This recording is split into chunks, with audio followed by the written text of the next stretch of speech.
Hi everyone! Welcome back to another episode of the Tag Studio Sessions.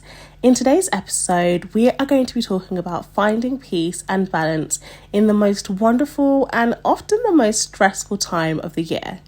Whilst Christmas is absolutely magical, we have to be honest with ourselves in knowing that it's also a season where financial pressures and emotional challenges can often collide. Whether it's the stress of buying the perfect gift, or the guilt of sticking to a tight budget, or reflecting on the ups and downs of the year, it's so easy to feel overwhelmed. But here's the good news. You can take control of your finances and your emotions during this holiday season, setting yourself up for a happier and more confident new year.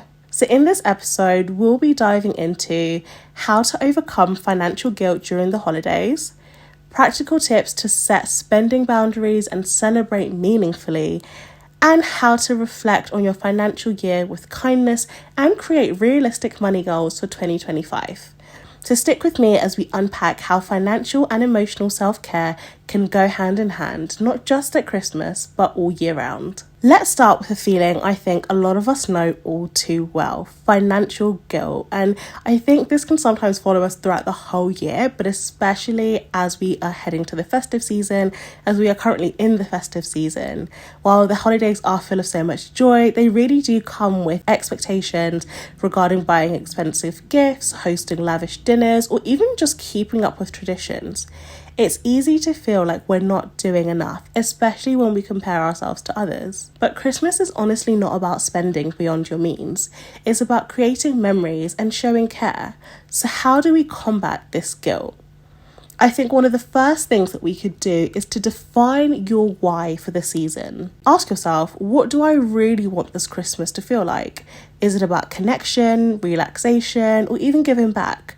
Align your spending with this purpose. So, for example, instead of buying everyone £100 gifts, perhaps you could organise a dinner or give personalised homemade gifts. A jar of hand-picked tea or photo collages can be just as meaningful as something pricey. I know it's so easy to get caught up in how much things cost and making sure you have the most expensive gift for others, but I honestly think people cherish the more meaningful gifts a lot more. And when you get down to the heart of it, this festive season really is about connection and just having a bit of time to relax and unwind before the new year. The next sort of thing that I would say in terms of dealing with the financial guilt is to communicate your boundaries. Be honest with your family and friends about your budget.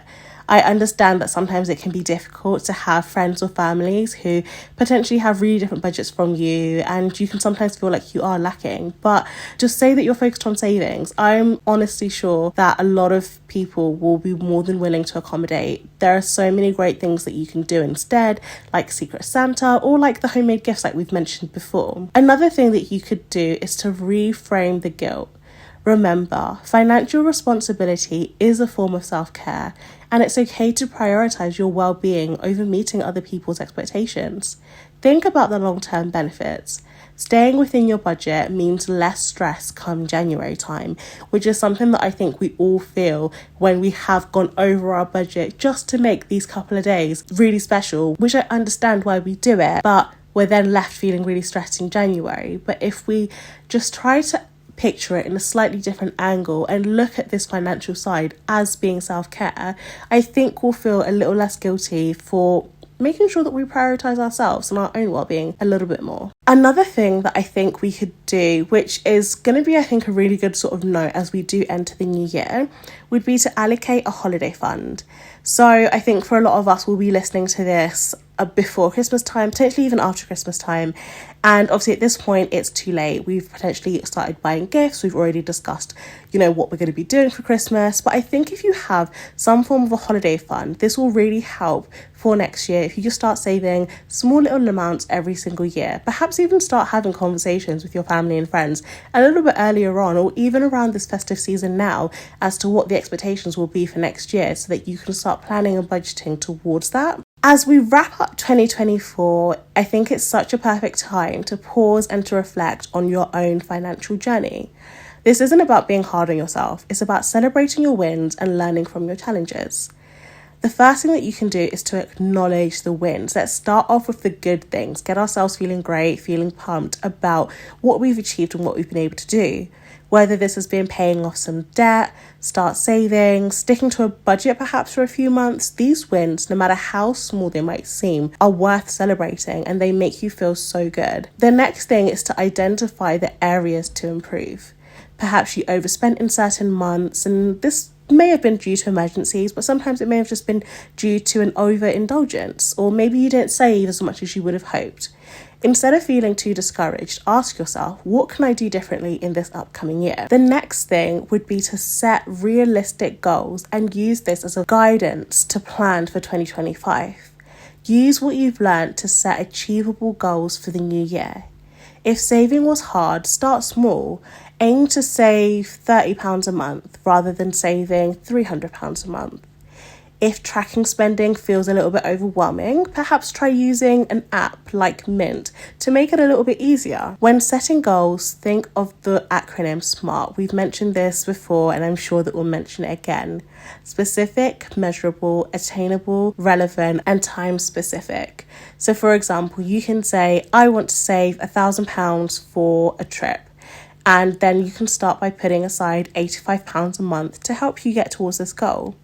You could also perhaps say that you want to have more disposable income every month, and then you review your subscriptions and ensure that you continue to review them monthly to make sure that you increase the amount of disposable income left over. Remember, financial self-care isn't just about money, it's also about building confidence and reducing stress. Let's talk a little bit about the connection between emotional and financial wellness, especially during the holidays. Here are some practical strategies to nurture both of these aspects. I think the first one would be to be mindful of your triggers. Are you spending to cope with holiday stress or to impress other people? I think by recognizing these triggers, that is the first step to breaking the cycle of financial guilt and working towards better financial and emotional wellness. Try this before making a purchase. Just have a second and pause and think, are you buying this because it adds value, or are you buying it because you're feeling a little bit pressured? The next thing to do, which is so vitally important, is to focus on gratitude. Gratitude shifts your mindset from a scarcity mindset to an abundance mindset. Each evening, try to write down 3 things that you're thankful for, and this can really help you to reduce the urge to overspend, to fill in the gaps in your life. I think when we take a second to do this, we realize just how much we have, and then we'll realize that we don't need to overindulge and to overspend to fill in these gaps because there probably aren't as many as we think. The next thing to do would be to create a joy budget. We've previously referred to this as like a fun fund. Honestly, call it whatever you'd like. Just setting aside a little bit of money for guilt-free spending on things that truly bring you happiness, whether it's during the holidays or even throughout the year. Make sure that you put a little bit of money aside to give yourself a little bit of relief. The final thing that I would say is to not forget self-care. The holidays can be really overwhelming, so make sure you carve out some time for yourself, whether it's a quiet walk, journaling, or just watching a movie alone. Take some moments to recharge emotionally and financially. After all, burnout often leads to impulsive spending, which is what we're trying to avoid. As we wrap up today's episode, I really do hope that you feel more empowered to approach the holiday season with a fresh perspective. Remember, this holiday season isn't just about how much you spend, it's about the memories that you create and the love that you share. By setting boundaries, reflecting on your financial habits, and nurturing your emotional well-being, you're not just surviving the holidays, but you're thriving in them. Looking ahead to 2025 takes the lessons you've learned this year and uses them to build stronger and more confident financial foundations for yourself. Don't forget, small steps lead to big changes over time. So thank you guys so much for tuning into this episode of the Tax Studio Sessions.